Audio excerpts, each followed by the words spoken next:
In my experience, grudges form when you're in hindsight of a situation where someone was morally questionable or weird or disrespectful towards you. And in hindsight, you're looking and you believe that they haven't gotten their karma yet. It's like you just get to live life interrupted when I have to live with the effects of how you treated me. It's kind of like, how does that work? Like, where's the justice at? Where's the karma at?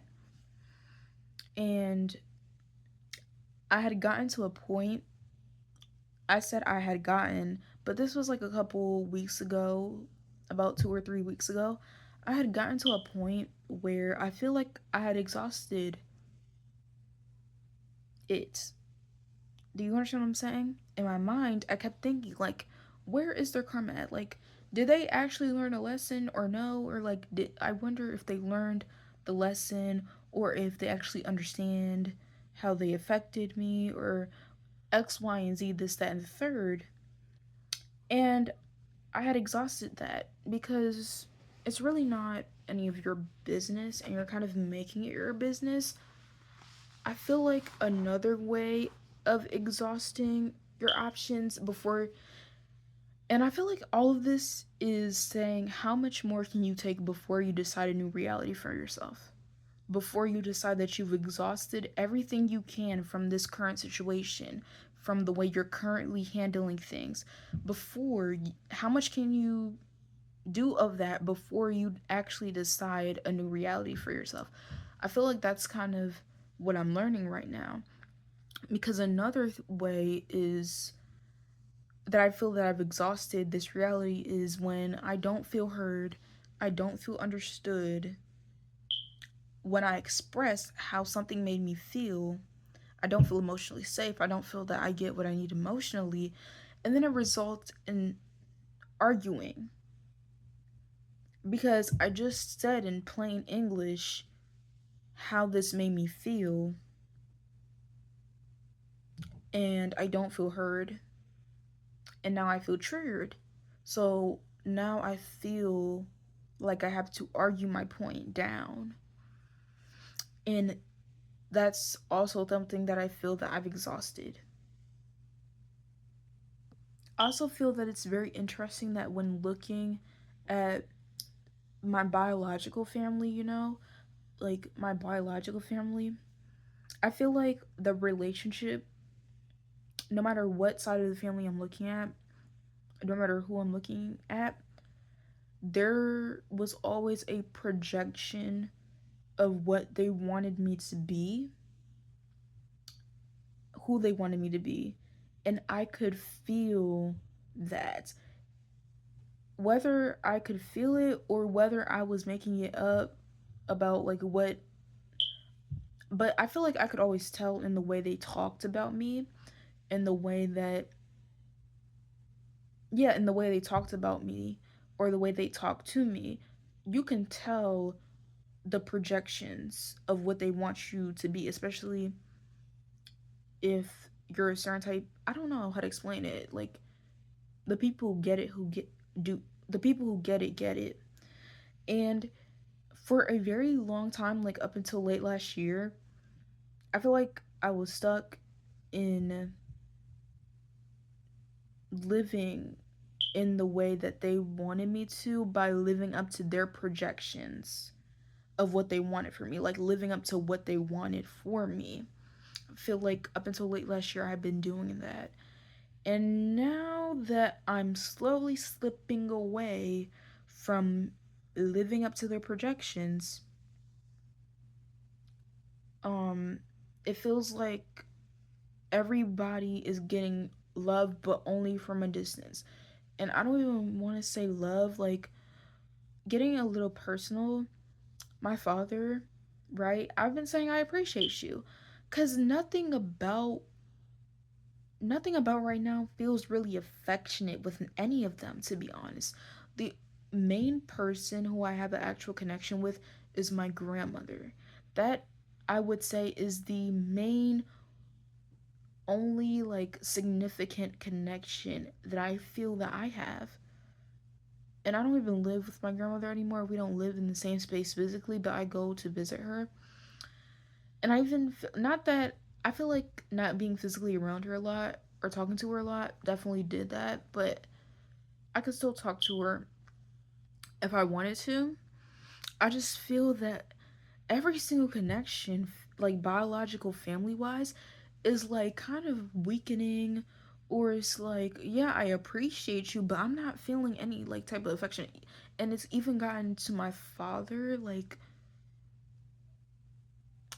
nothing, he'll want me to say I love you, but nothing about this feels affectionate. Nothing about the circumstance or these struggles, like I don't feel affectionate towards y'all for real. Like there's not a lot of affection. I appreciate y'all because y'all did do stuff for me.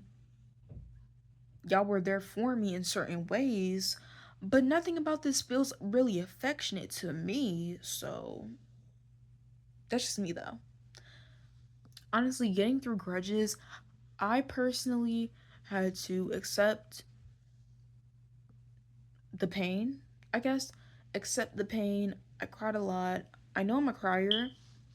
If you know, like, learn anything about me, is that I'm a crier. Like, if you ask my friend, like, I've been in school and told my friend, I know I'm going to cry when I get home. Like, I just know I'm a crier. So, like, I just cried a lot. I felt the pain. I accepted it, and then I was like, okay, what are we doing? What are we doing? I cried a lot, and then it's like, what are we doing now? And I said, I feel I've exhausted every part of what I can exhaust out of this current reality. Now I am declaring it as dead. Now I am choosing to focus on a new reality, which includes what I what I would want for myself. What type of success do I want for myself? Things like that.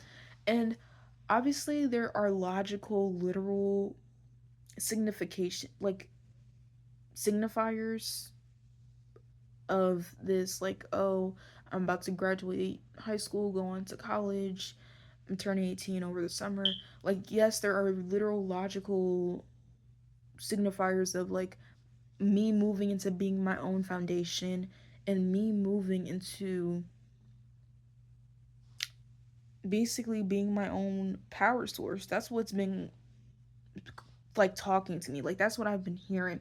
Being my own power source, being my own foundation, etc., etc., that type of stuff. Which you already are, cuz like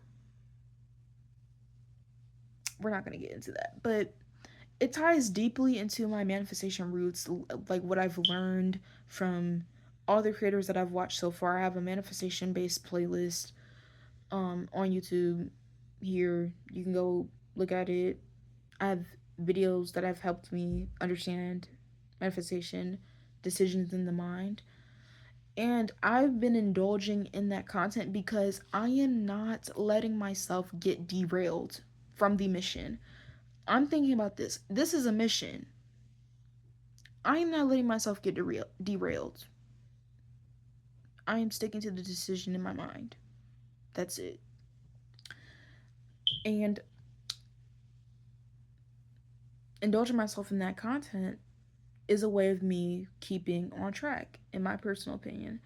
But I think that's all for now.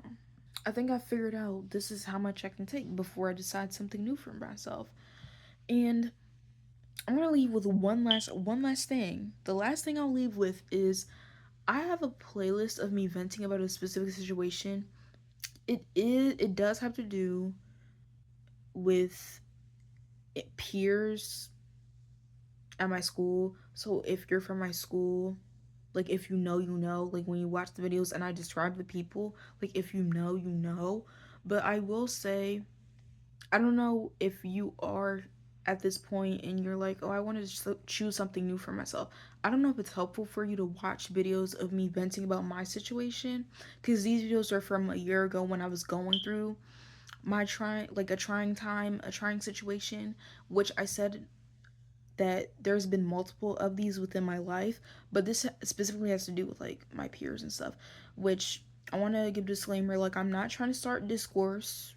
If you're from my school and you watch those videos and you know who I'm talking about, I'm not trying to start discourse, but if you do know, then like maybe you'll identify with me and be like, yeah, those people are pretty weird. Man, like I understand. They are weird, or they were weird, you know? Anyways, um but yeah, like watch that playlist at your own discretion. Don't get sucked back into the like the negative feedback loop of like feeding into the old reality. If you know that's what you're gonna do, then don't watch the videos of me venting. Okay? Love you.